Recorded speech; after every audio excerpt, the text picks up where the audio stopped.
ना देखा लाइट के का भइल?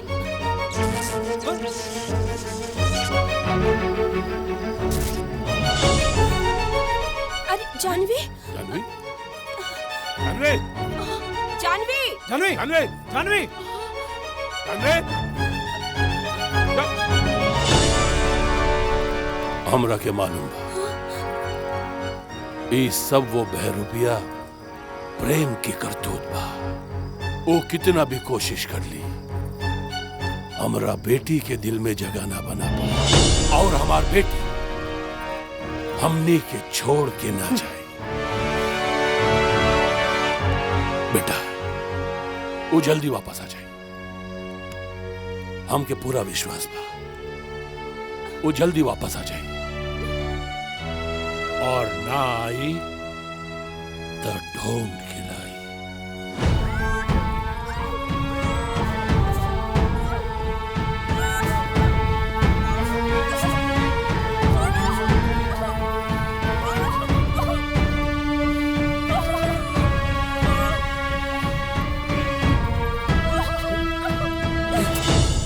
इका बदतमीजी है।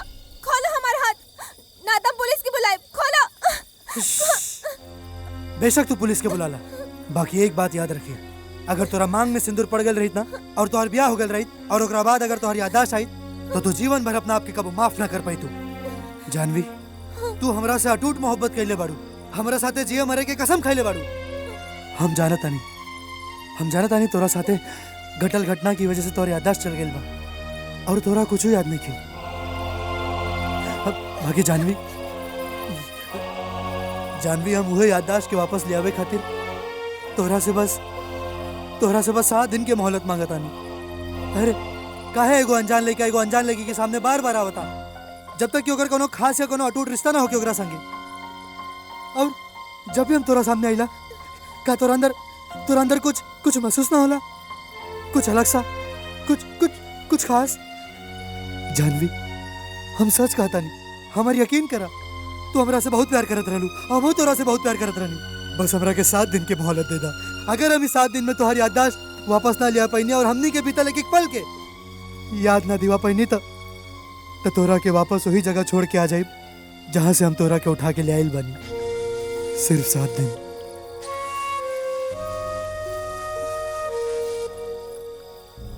ठीक बा।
जानवी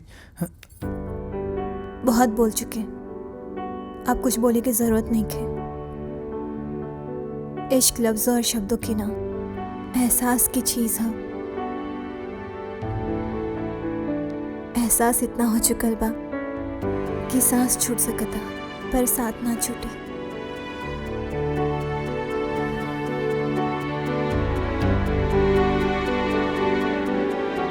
संभल के बोलो, बात दूर तक जाएगी।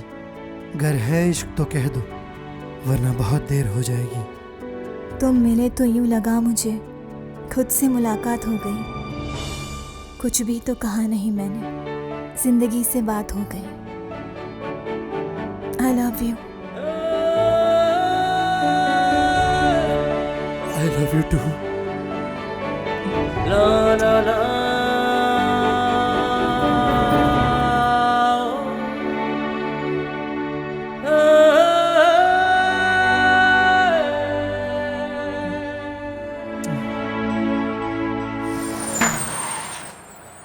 समारोह मना लिया गया। चला।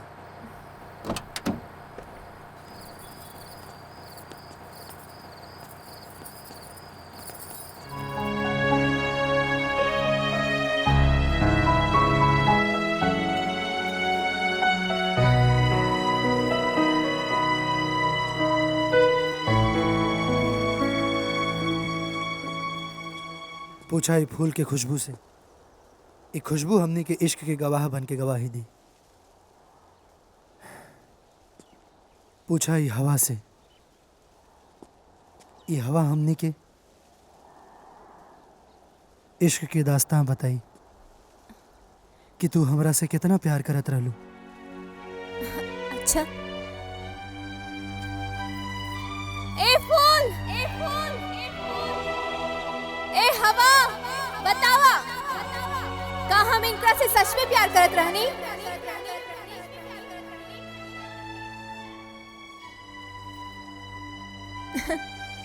देख लेला ना, ना फूल के खुशबू इश्क के गवाह बन के गवाही देहलस, ना ही हवा कान में आके कुछ गुनगुनेलस।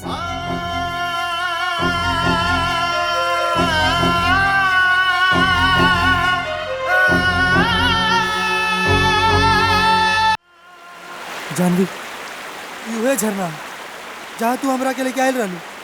अब तो इहो कहबा कि झरना हमारे इश्क की गवाही भी दी, है ना? बिल्कुल। अरे याद करा जानवी, तू ही तो हमरा के एजा लेके आयल रहलू और तू ही हमरा के झरना के बारे में बतौले रहलू कि अगर एजा केहू भी एक दूसरा से अगर सच्चा प्यार करेला और ओके आवाज लगाए तो नाम लौट के जरूर आवेला। तोरा यकीन नहीं के तो देखा। जानवी, जानवी, सुनाई देलस?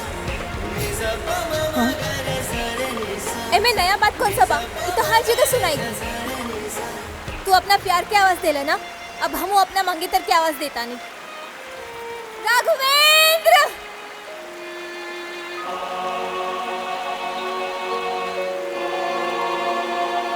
देख ले लू, नहीं के आइल ना आवाज। जानवी, जानवी हमारी बात सुना। जानवी, जानवी, जानवी हमारी बात सुना। याददाश्त आवे के याददाश्त जाए के, अगला जन्म पिछला जन्म, ये सब कहानी फिल्म में ही अच्छा लागेला, रियल जिंदगी में ना। अब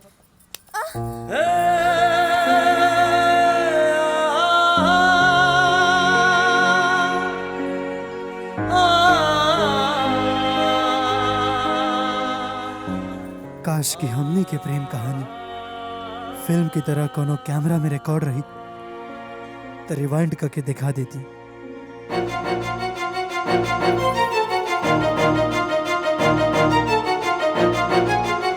जानवी, जानवी, जानवी हमारी बात सुना। हम तो के कैसे याद दिलाई? जानवी, अब तू यहो कहबा कि हमने ये जगह पे भी प्यार करत रहनी सन? ना, हम ना, तू हमरा से प्यार करत रहलू। जानवी जगह की याद करके कोशिश कर। अरे एजा तो मरे खातिर भी तैयार हो गल रहलू तू। जानवी, जानवी अपना दिमाग पे जोर दो। अब हमरा भावना के यहाँ घटा लेके एक पल के याद करके कोशिश करा। जानवी, कुछ याद करे के जरूरत नहीं खे, बल्कि तोहरा के एगो पागल के डॉक्टर के लगे जाए की जरूरत बा, बस। ऐसा मत बोला जानवी, ऐसा मत बोला। देखा, याद करा, वो देखा हो जा तू खड़ा।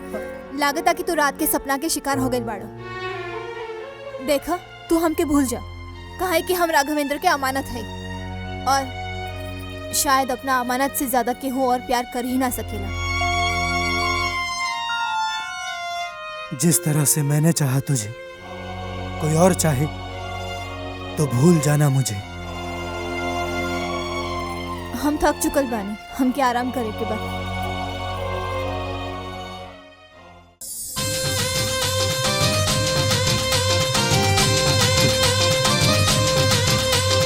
दुल्हा हिंदुस्तानी, दुल्हा हिंदुस्तानी।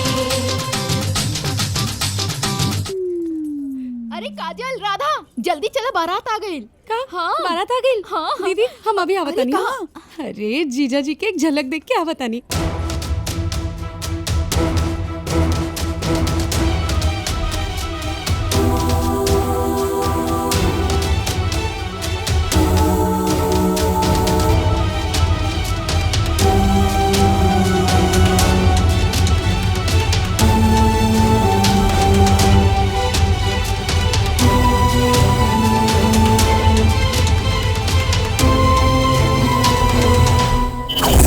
राधा बिटिया तू एजा बाड़ू कब से तोरा खोजता नहीं काजल के कंगन कहाँ बा? अरे बुआ वो एजा ड्रॉर में होकी, ध्यान से ढूंढी ना। अच्छा ठीक बा।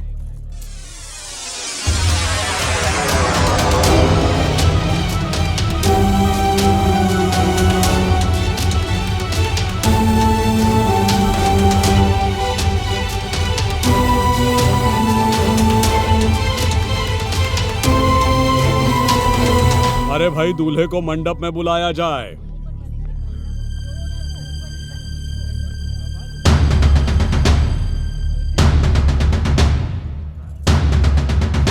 अरे राधा बेटी जी जा काजल के लेके आवा लोग, शादी की मुहूर्त होला ना। जा जा जल्दी लेके आवा। जी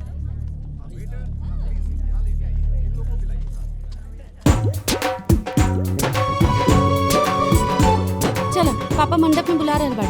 त कैसे लगलन नंदोई जी?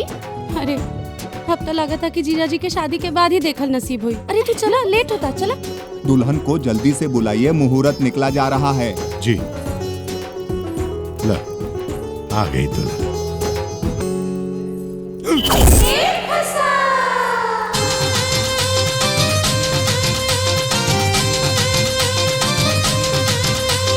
दुल्हा हिंदुस्तानी, दुल्हा हिंदुस्तानी।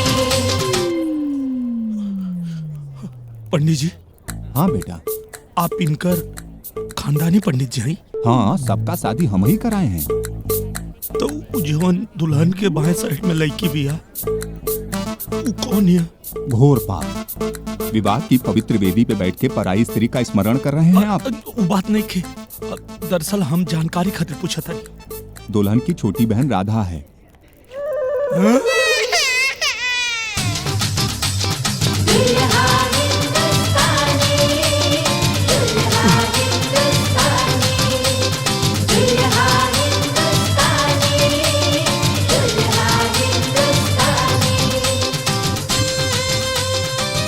भाई अक्षत हाथ में लेंगे।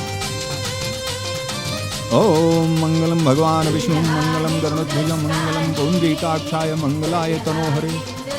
यहाँ पे डाल सिंदूर दान करवाएंगे।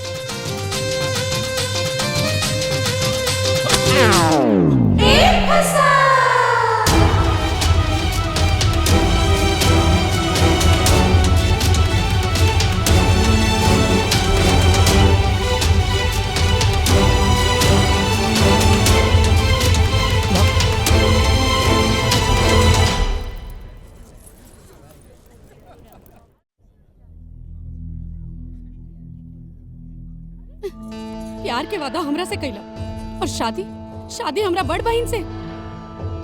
तू हमार भरोसा कर, हमके पता ना रहे कि तू हर महीने वैसे भी तो की चिंता करे कि कोनो बात नहीं के। अरे ये सिर्फ शादी के नाटक होता और हमके सच में पता ना रहे कि ये तोहार बहन है। अच्छा ये बारात नाटक है, जौन फेरा होके जा रहल बा वो नाटक है, तब तो सिंदूर भी नाटक हुई। सब नाटक, सब नाटक। और ये नाटक करे के हमके पैसा मिला था और हम सोचनी कि जैसे शादी हो जाए पैसा मिली और हम इंडिया आ जाए तोरे पास। पैसा खातिर तू केहू के जीवन बर्बाद कर देबा?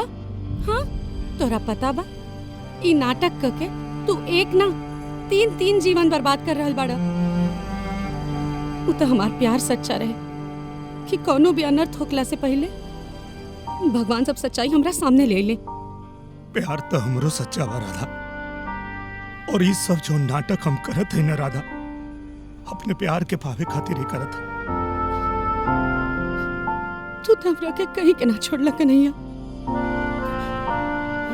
हमरा तो समझे में नहीं के आवत कि हम का करें। अरे तू तो हमरा बहन के ही हमार सौतन बनावे जा रहल बड़ा।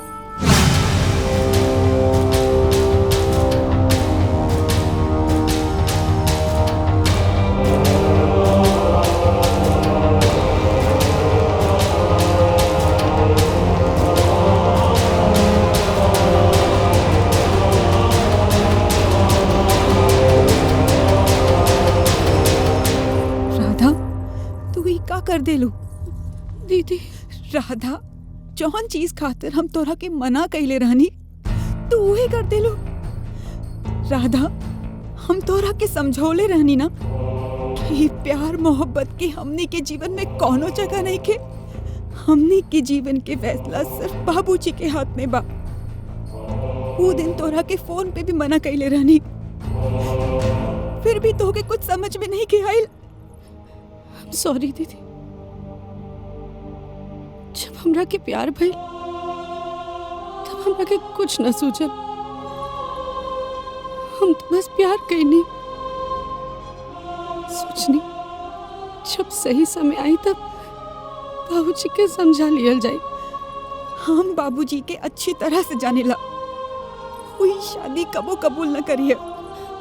हमरा पूरा भरोसा रहे दीदी कि अगर बाबूजी कबूल ना भी करियन तब वो तू उनकरा के कबूल करा देबू।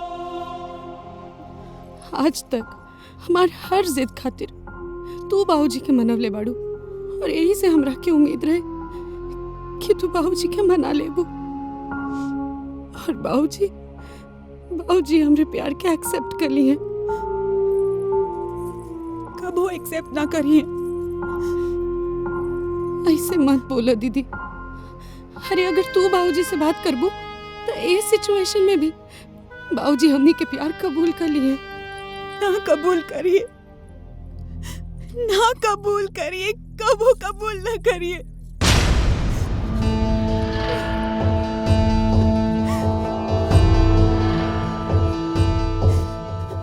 दीदी का बात बा? तू हमरा से कुछ छुपा रहल बाड़ू। हम तोरा रग रग से वाकिफ हई, हमरा के पक्का पता बा तू हमरा से कुछ छुपा रहल बाड़ू। हमके सच बतावा, तो क्या हमार कसम।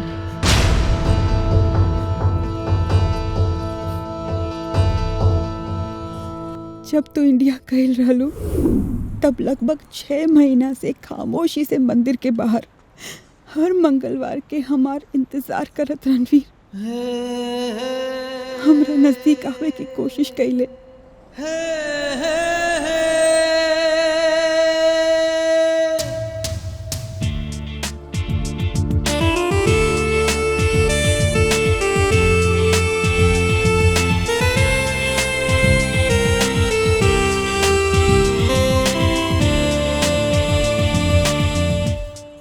काजल, काजल प्लीज प्लीज मेरी बात सुनो काजल।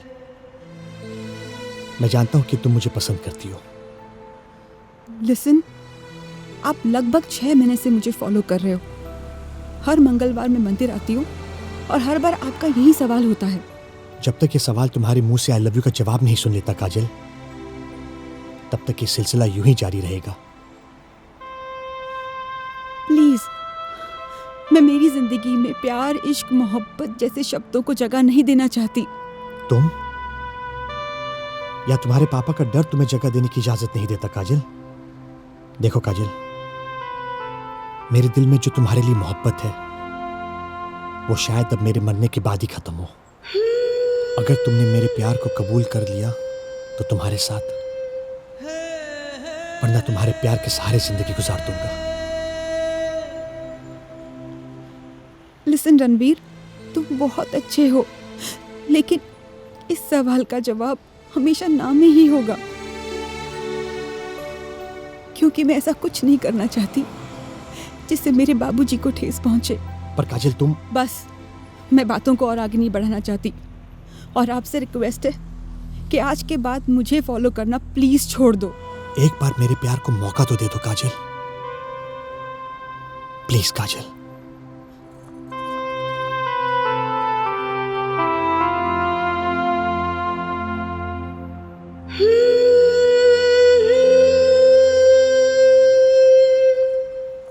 काजल,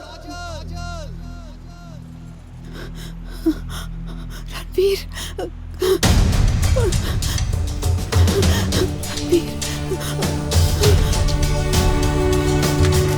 रणवीर, क्या हुआ रणवीर? रणवीर, आंखें खोलो रणवीर, कुछ तो बोलो रणवीर, प्लीज रणवीर, कुछ तो बोलो। I love you Kajal, I love you।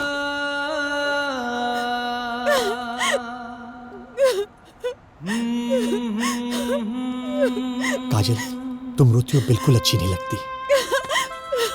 काजल, वैसे काजल,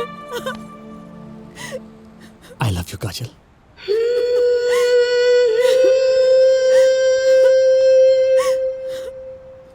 भरत प्रताप दुनिया के किसी भी कोने में रहे, लेकिन अपने संस्कारों, अपने विचारों, अपने रिवाजों से कोई समझौता नहीं कर सकता है।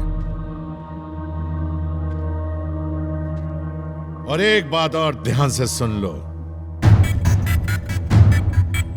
मेरी बेटियां कोई मुझ पर बोझ नहीं है कि किसी भी असंस्कारी लड़के के साथ शादी कर दूं। इससे पहले कि मेरी मर्यादा का बांध टूट जाए, तुम्हारे लिए अच्छा होगा कि तुम यहां से निकल जाओ।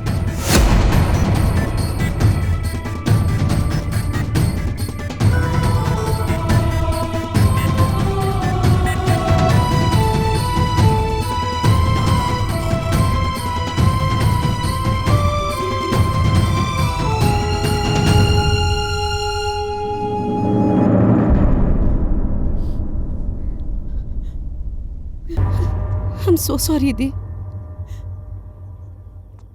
लेकिन तोरा साथे इतना कुछ हो गई और तू हमरा के कुछ बतवलू ना। ओकर दूसरा दिन तोहर फोन आयल रहल, लेकिन हम एक कश्मकश में रहनी कि तोहरा बताई कि ना बताई। हम सोचनी कि तू प्रोजेक्ट खातिर गइल बाड़ू, जब वापस आईबू तो बता दे। यही खातिर राधा, हम चाहत रहने कि तू ये प्यार व्यार के चक्कर में मत पड़िया। हम तोरा के फोन पे भी समझौनी, लेकिन तोरा के कुछ समझ में नहीं के आयल। आज तो हम अपन जीवन के ऐसा मोड़ पे खड़ा बानी कि आगे के रास्ता सूझत नहीं के। अपन बाबूजी के खोजल लड़का से ब्याह नहीं के कर सकत, काहे कि वो हमार बहन के प्यार है। और अगर ये बात बाबूजी के बतवनी तो पहले तो बारात जाई और दूसर तोहार प्यार भी स्वीकार ना हुई। हम तो धर्म संकट में फंस गई नहीं। दीदी, हमरा के हमेशा हर संकट से तू ही निकलले बाड़ू, और इहो संकट से तोरे के ही हमरा के निकाले के बाद। इतना आसान नहीं के राधा। हम बाबूजी से क्या कहब, समाज सब का कही राधा। प्लीज कुछ सोचो दीदी, प्लीज। अब तोहरा अलावा हमार केहू सहारा नहीं खे, तोहरे के ही कुछ करे के पड़ी दी, प्लीज।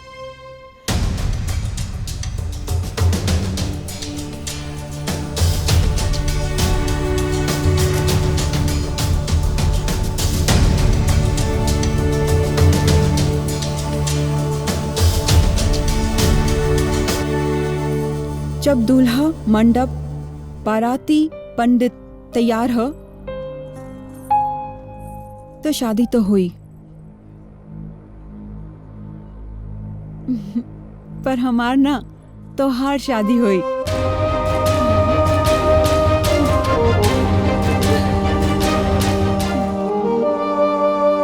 लेकिन इस सब लोग सब केहू कुछ न जानी।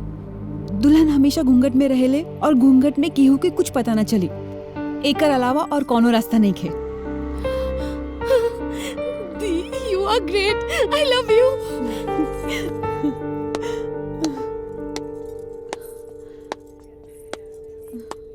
आज मुझे शाहरुख खान के उस डायलॉग पे पूरा यकीन हो गया। वो कहते हैं कि जब आप किसी चीज को दिल से चाहो तो पूरी कायनात उसे आपसे मिलाने की कोशिश में लग जाती है। आज आपने मुझे मेरी चाहत से मिलाया। Thank you.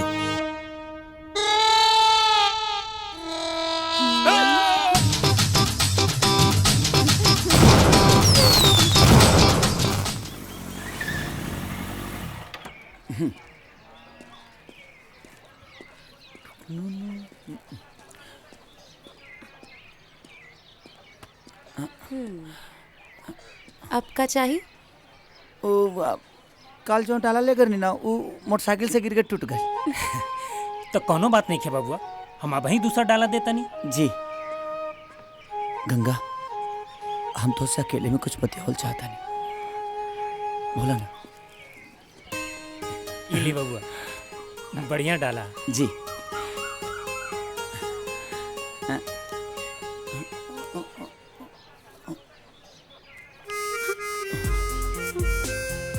गंगा, हम नदी के पास तोहर इंतजार करब, तू मिले जरूर रहिया। अब ओह दिन वाला एक मिनट, ओह दिन वाला ही 1 रुपया, आज वाला फिर कब दे दे। सुनी ना आय हाँ हाँ, अच्छा अच्छा, एकरे ज्यादा जरूरी बा।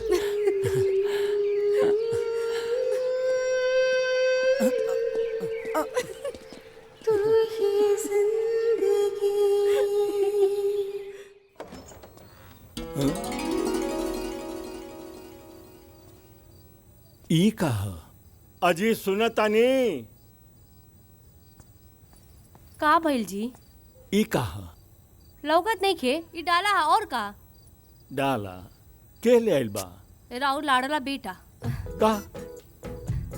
अरे वो आजकल का डाला के व्यवसाय करे लगलन? ना, वो ई कुल अपन बियाह खातिर किन के धइले बा। ओ, एकर माने वो बियाह खातिर तैयार बड़न? हाँ। अच्छा था, ठीक बा। हम पवन जी से तुरंत बात करतानी और राजा और पारो के बियाह के दिन तय कर देता। हाँ। ठीक बा? तू ही आशिक, गंगा, तू ही जिंदगी। हमसे बात कर गंगा, कुछ तो बोला। तोहर आवाज सुने खातिर हमर कान तरस गेल बा। कुछ बोला गंगा। हमरा लाज लागता। अच्छा, पहली बार जब तू हमार हाथ पकड़े रहलू तब तक तू तनिको ना लजाइलू। तब रहुआ हमरा खातिर अजनबी रानी। तो आज का हो गेल बनी? बोला, हम जाना तनी कि तू का बोलल चाहता, लेकिन हम तोहरा मुंह से सुनल चाहता।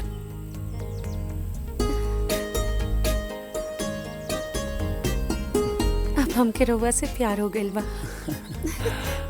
गंगा,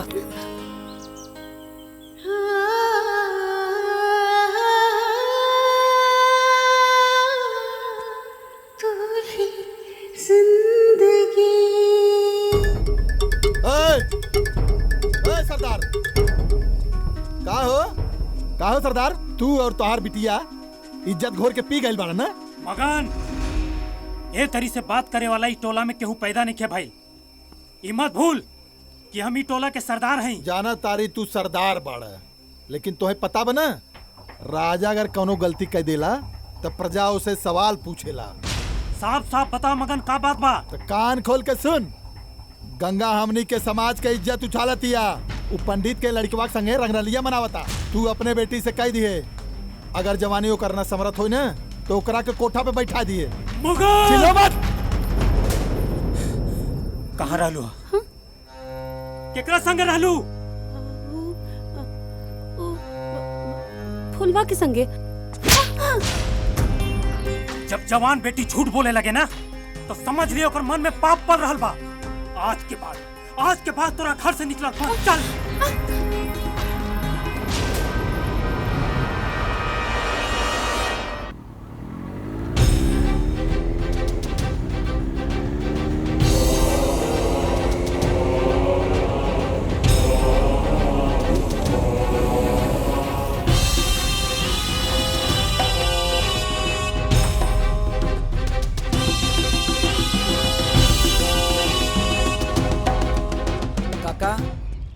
आज हमके डाला ना भेना चाहिए।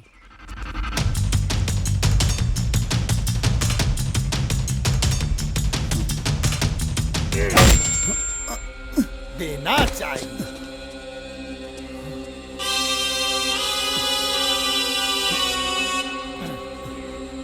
भगवान, रुक जाओ, हमारा दुआरी पे तमाशा ना चाहिए। ना चाचा, हमारे समाज के इज्जत के साथ ही खिलवाड़ कर रहा बा।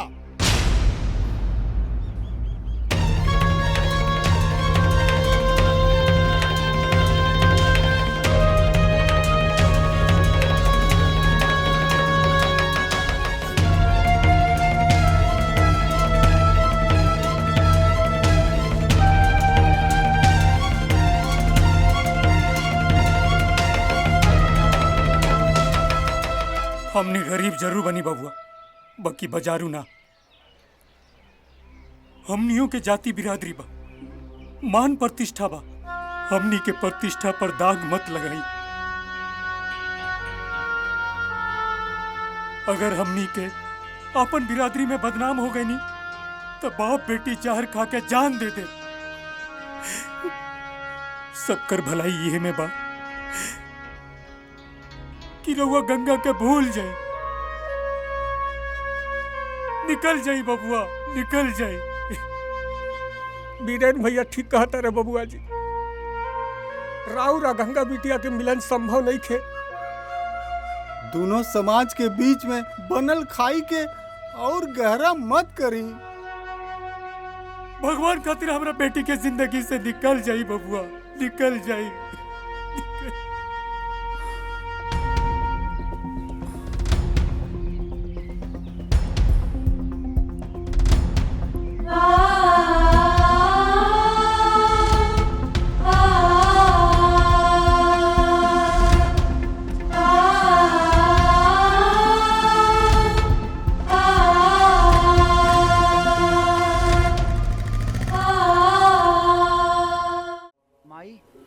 माई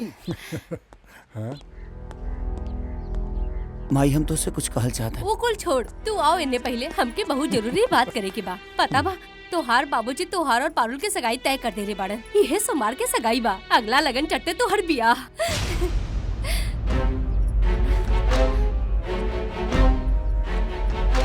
बेटा, हर बाप के यह सपना होला कि अगर बेटा के कद बाप से ऊंचा हो, और यही सपना तो हम देख ले रहे।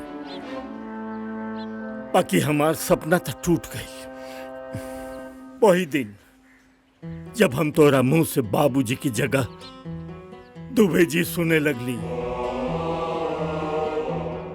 बाकी हमार पसंद के लड़की से ब्याह करे खातिर राजी होके तू हमरा ऊपर बहुत बड़ा एहसान कैला। और अब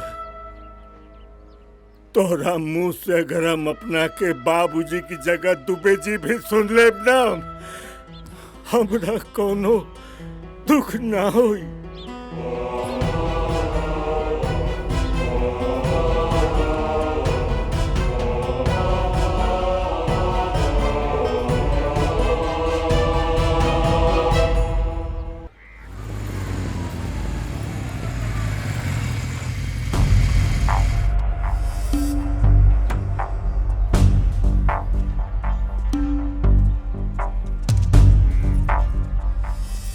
तू ऐजा का करे आयल बड़ा बबुआ? तारा ऐजा आवे से मना कैल गेल रहे ना। गंगा से हम प्यार करी ले, ओकरा बिना जी ना पाई हम। ए, कौने प्यार की बात करत ताड़े? वैसे भी तोरा खातिर अच्छा ये रहे कि तू चला जा। आज हम गंगा से शादी करता नहीं। गंगा से शादी तो द्वार हुई, लेकिन खाली उनका शरीर से, आत्मा से ना। कैसे कि उनका आत्मा में हम बसीले। ई के कह दिलस तारा से? अरे गंगा ई बियाह अपन मर्जी से कर रहल बिया। मर्जी से? ये बात हम गंगा के मुंह से सुनल चाहता। गंगा बाहरी आओ।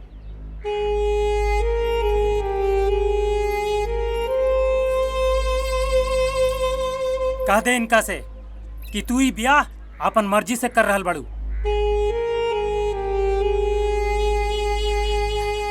ये बियाह हम अपना मर्जी से कर रहल बानी। सुन लेला ना? चला निकला, चला।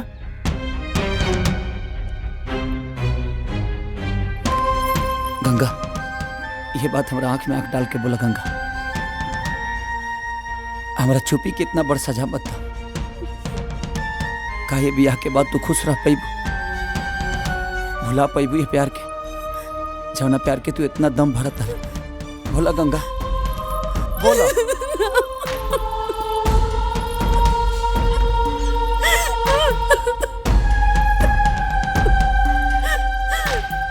सुन नहीं रवा सबे, मत करी हमने दोनों के अलग। ना तई जी पई है, नहीं का भी ना हम। अरे हम मननी की टहनी एक दूसरा से बहुत ज्यादा प्यार करेला, लेकिन बबुआ जी गंगा के तहर समाज कबो स्वीकार ना कर पाई। गंगा के साथे हमरा जिए के बा, हमरा समाज के ना। ए चाचा, ई जौन पंचायत होत ना, ई ठीक ना बा। गंगा के ऊपर ओकर बाबूजी के हक पहले बा। ई बतावा राजा, का तू गंगा से ब्याह करबा? आज के आज। हाँ बोला। तो के आज के आज यही मंडप पे गंगा से ब्याह करे कही। बोला राजा। करबा बिया गंगा से? बोला बोला करबा बिया गंगा से? हाँ बोला बोला करबा बिया।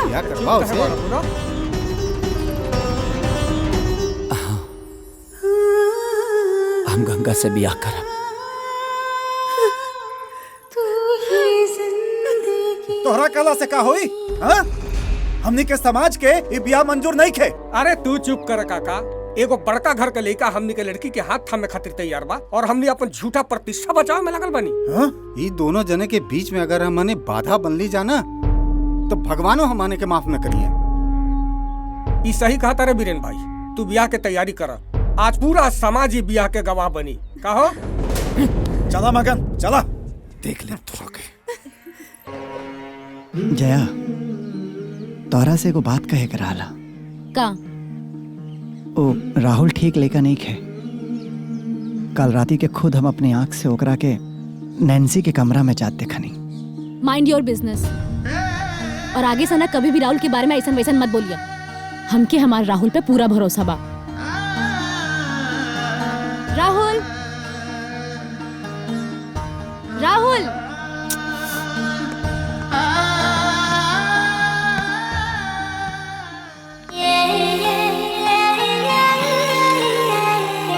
हे हैंडसम, बहुत अच्छा गाना गावेला तू। Thank you. I like it. Driver गाड़ी निकाला। जी।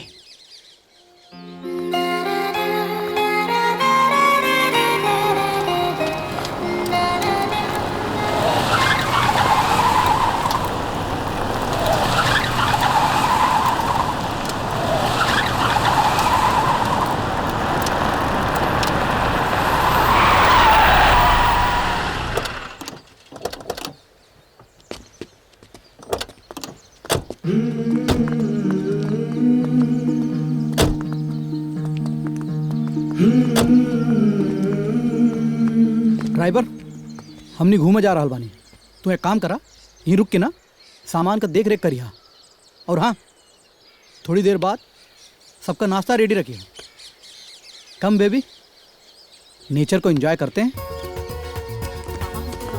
बहुत ही अच्छा है ना? तुम सब कुछ ले चलो चलो। कम कम। वो देखो वो देखो, वहाँ पे और भी अच्छा लग रहा है। अच्छा हाँ, कितना आगे जाएंगे हम लोग? अच्छा जल्दी है, मुझे पता है। आज बहुत मजा आएगा। चलो चलो हम भी बहुत एक्साइटेड हैं। चलो जल्दी।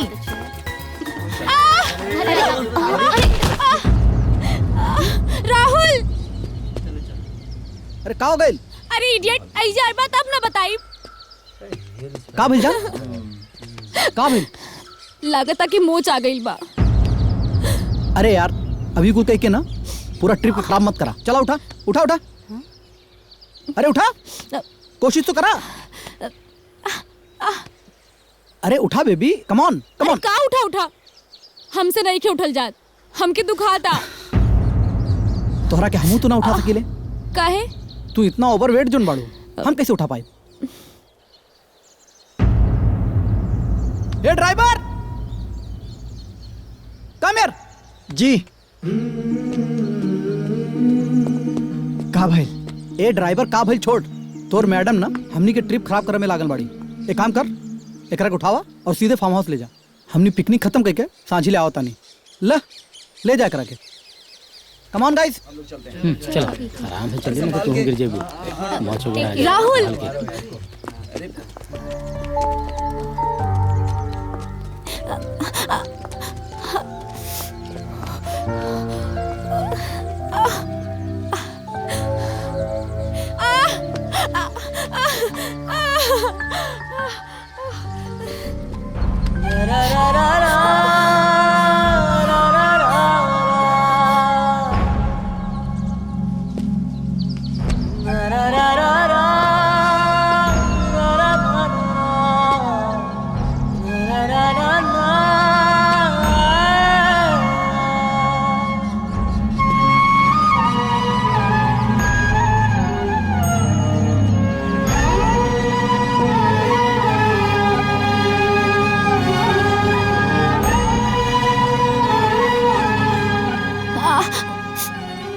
पहुंचा गए बटे।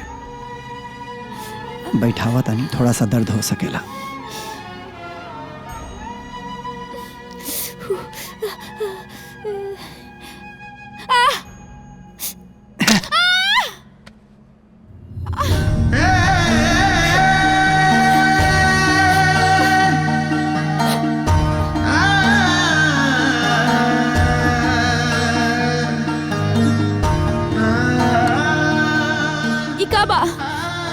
गर्म पानी में नमक और फिटकरी बटे, एकरा से सेकाई कर दे तो दर्द में बहुत राहत मिली।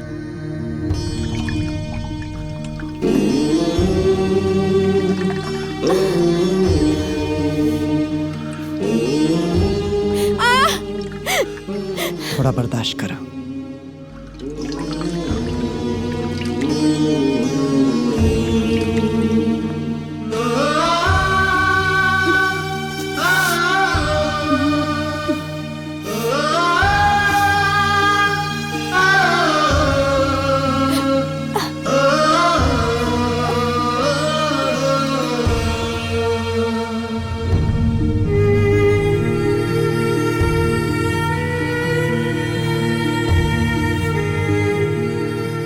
जया, ए पट्टी के गर्माहट से पैर के दर्द रात भर में छू मंतर हो जाए।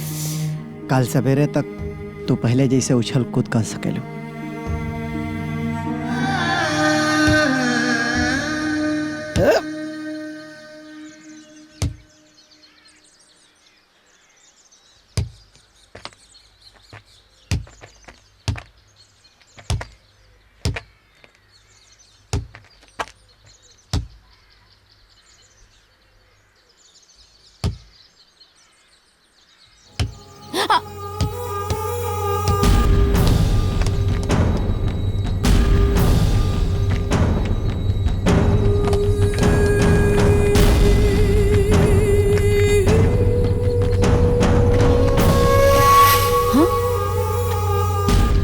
का बदतमीजी है? ए मैडम जी, जवन चीज हमरा पास आ जाला ना वो हमार हो जाला। काहे?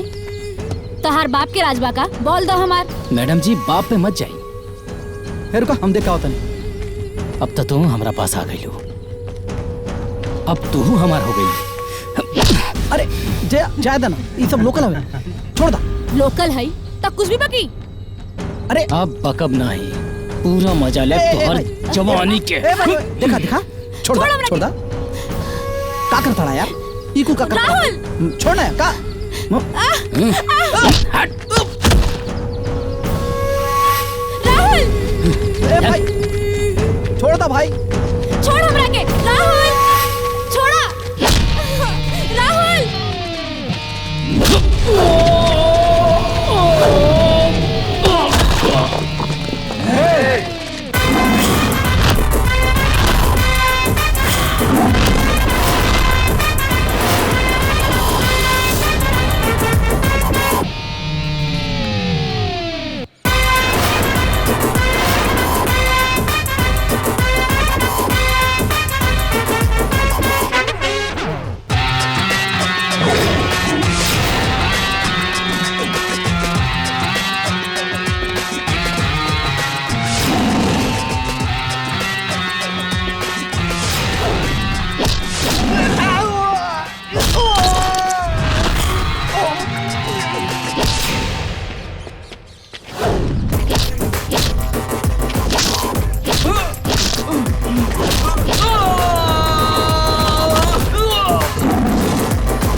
हमनी के लोकल है जा, हमने से पंगा लेबे तो तोरा बहुत भारी पड़ी। चुप।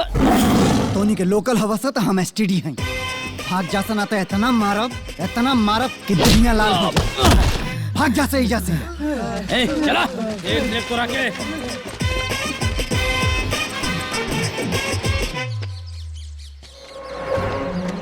तू कौड़ी के ड्राइवर, तोरा के का जरूरत रहा लोग से पंगा ले? हां का जरूरत रहा?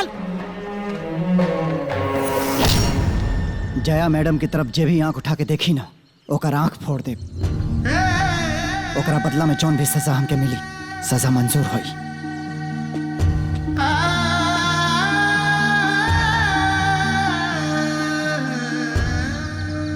गाइस, ये जाहिल गवार ना लोकल लोगन से पंगा ले काहे कि लोकल लोगन से झगड़ा कई के ना अब यहाँ ना रह जा सकेला। एक काम करा, अपन बैग पैक करा, कल सुबह ही यहाँ से जाइल जाए। Guys, picnic over. मजा चलो यार चलते हैं। हाँ चलो चलो सब। मूड ही खराब कर दिया सारा। रहुआ ही जैसे चल काहे नहीं खिजात? इतना बेइज्जती के बाद रहुआ इधर रुकल काहे बानी? जाने खाली चल जाए अपने तकदीर में यहाँ से ना, तोहरा जिंदगी से हमेशा हमेशा खातिर चल जाए। के पीर में दर्द पर एक बार तोहरा के मंडप में बैठावे के तोहरा से कई वादा पूरा कर ले, हमके प्यार बा फिर हमेशा खातिर चल जाए। सनम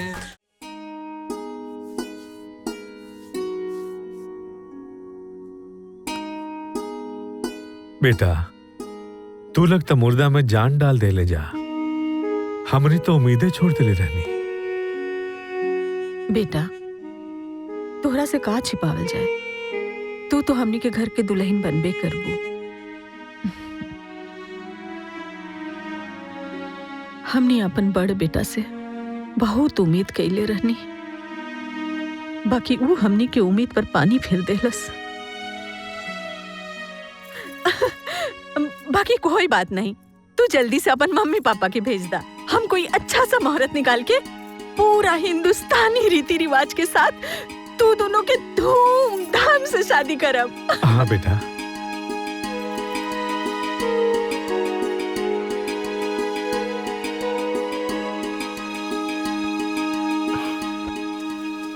ज्योति, ये बताओ कि हमार फैमिली तोहके कैसन लागल?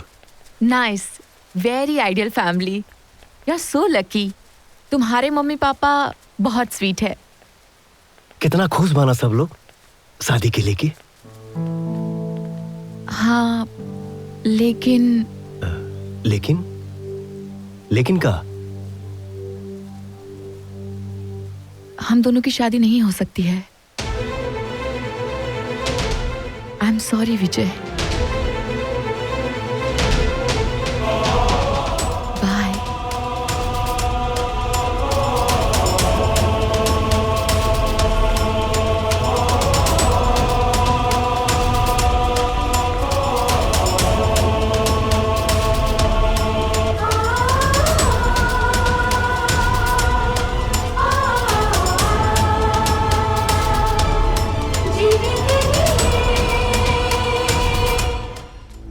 ज्योति, ज्योति,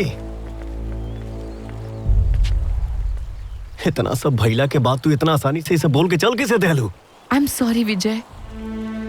तुम्हारी फैमिली ने जो हमारी शादी को लेकर इतनी उम्मीद लगाई है, इतने सपने सजाए हैं, वो मेरे पापा कभी पूरा नहीं कर सकते।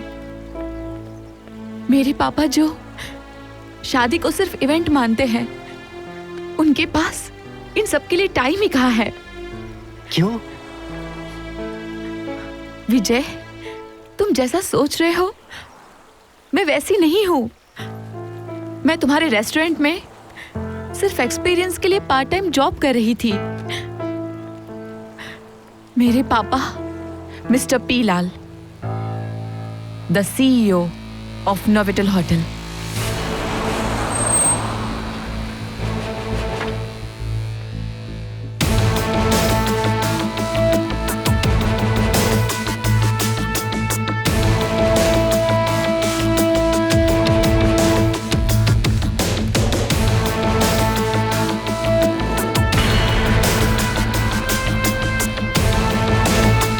Good morning sir. तुम इतने दिन कहाँ थे? सिस्टर की मैरिज थी, उसकी मिठाई लाया हूँ।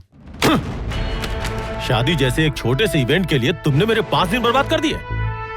जिस व्यक्ति को मेरे काम, मेरे बिजनेस की कदर नहीं है, उसके लिए यहाँ पे कोई जगह नहीं है। Get out from here. Sir मैं अपनी गलती की माफी चाहता हूँ। I said get out from here. Sir please give me another chance sir. Don't waste my time. Sir please sir. Get out. Idiot.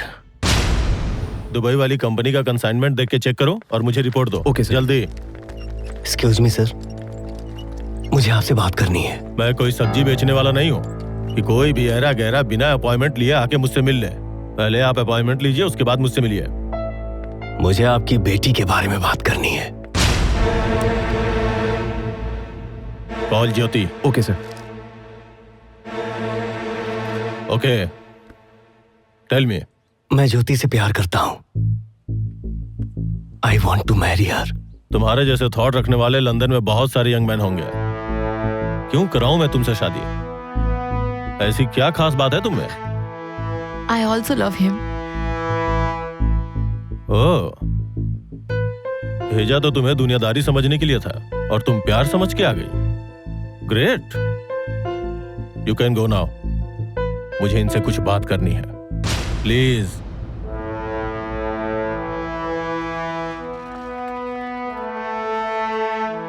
देखो विजय, ज्योति मेरी इकलौती बेटी है। उसकी पसंद का ध्यान तो मुझे रखना ही पड़ेगा। तुम कितना कमाते हो, क्या करते हो, ये सब पूछने की जरूरत नहीं है मुझे। बस मेरी एक ख्वाहिश है कि शादी के बाद ये पूरा बिजनेस तुम्हें ही संभालना होगा। एग्री? सॉरी, मैं जहां हूं खुश हूं और ज्योति को भी खुश रखूंगा। ओके, दैट्स ग्रेट। ठीक है, आप अपने पेरेंट्स से बोलो कि मुझसे आके यहां मिले। रिवाजों के मुताबिक रिश्ते के लिए लड़की के पिता को ही लड़के के घर आना होता है। आपको आना होगा। ठीक है, कल मिलते हैं।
गुड मॉर्निंग सर जी। वेलकम। आइए आइए। Welcome welcome sir. Welcome sir, please sit. प्रणाम। नमस्ते। ठीक है, ठीक है। भाई साहब, आपकी मिसेस नहीं आई? मैं अकेले आ गया तो कोई दिक्कत है? ऐसी कोई बात नहीं। ओके, देन फॉर्मेलिटीज। बताइए आपकी क्या डिमांड है? देखिए, संकोच मत कीजिए, मेरी एक ही बेटी है। आप जितना मांगेंगे उसे दुगना दूंगा। सर चाहे? मेरे पास सब कुछ है। अगर नहीं है तो केवल समय, इसलिए जल्दी जल्दी बोलिए। सर चाय। अरे रखो उधर। भाई साहब, बस एक जोड़ी कपड़े में अपनी बेटी को विदा कर दीजिए, उसके बाद की सारी जिम्मेदारी हमारी। अरे पंडित जी के फोन आ गए रहे, देर हो गए सब। पोंगालाल तू, हम तारा के काले रहनी ना कि दोबारा हमरा नजर के सामने आईले तो हम तारा के चप्पल से मारब। चप्पल करे भागत है। रुक अरे खोल भी थोड़ा सा तारा के। रुक पोंगालाल हो गया। अरे पोंगालाल रुक चप्पल से मारा। छोड़ ले उन्हें। अरे इंडिया थोड़ी है लंदन है। अरे कहां भागत है? कैसी बात है? जाओ जाओ जाओ। अरे अरे रुक जाओ। रुक अरे रुक। अरे पोंगालाल रुक जा, फ्रॉडिया कहीं का। हेलो धोखा दे ड्राइवर कहो जल्दी आओ। अरे अब चप्पल नहीं मिलेगा तो मारेगा कहां से? मुझे तुम्हारे पापा से ऐसी उम्मीद नहीं थी विजय। मुझे भी तुम्हारे पापा से ये उम्मीद नहीं थी। पर उन्होंने कुछ नहीं किया विजय। एक बात बताओ, हम लोग यहाँ झगड़ा करने के लिए आए हैं क्या? रास्ता तो निकाले हम लोग कि अपने घर परिवार को मनाए कैसे? हाँ, तुम तो अपने पापा को मना लोगे, पर मेरे पापा को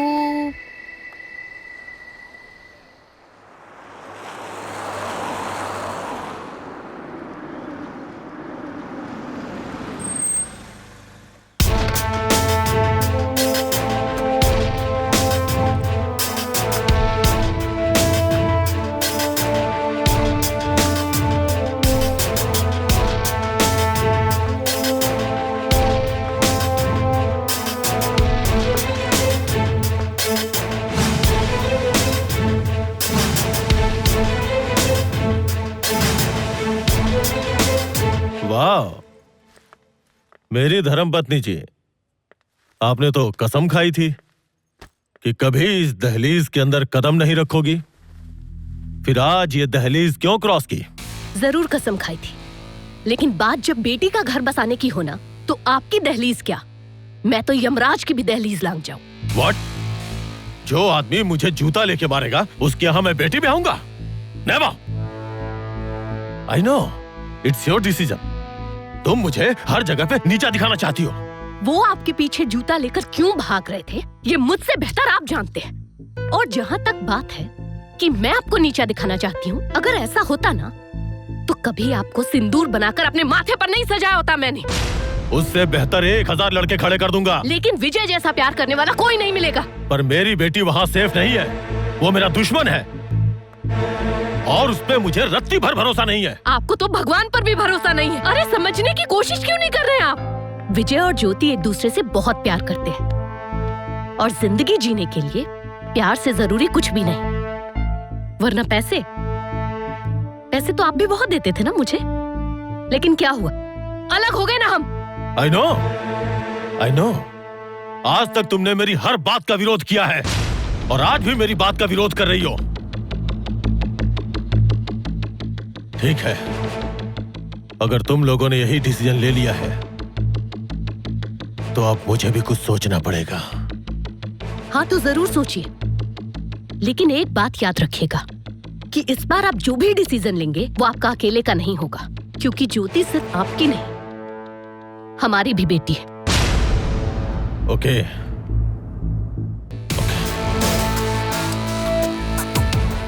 ठीक है। समझने की कोशिश क्यों नहीं कर रहे आप? विजय और ज्योति एक दूसरे से बहुत प्यार करते हैं और जिंदगी जीने के लिए प्यार से जरूरी कुछ भी नहीं, वरना पैसे तो आप भी बहुत देते थे ना मुझे, लेकिन क्या हुआ, अलग हो गए ना हम। I know. आज तक तुमने मेरी हर बात का विरोध किया है और आज भी मेरी बात का विरोध कर रही हो।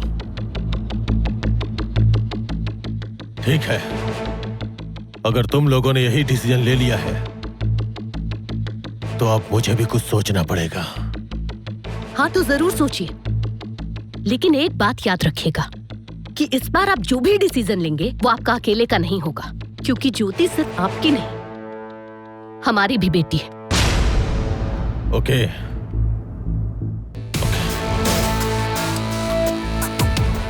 ठीक है,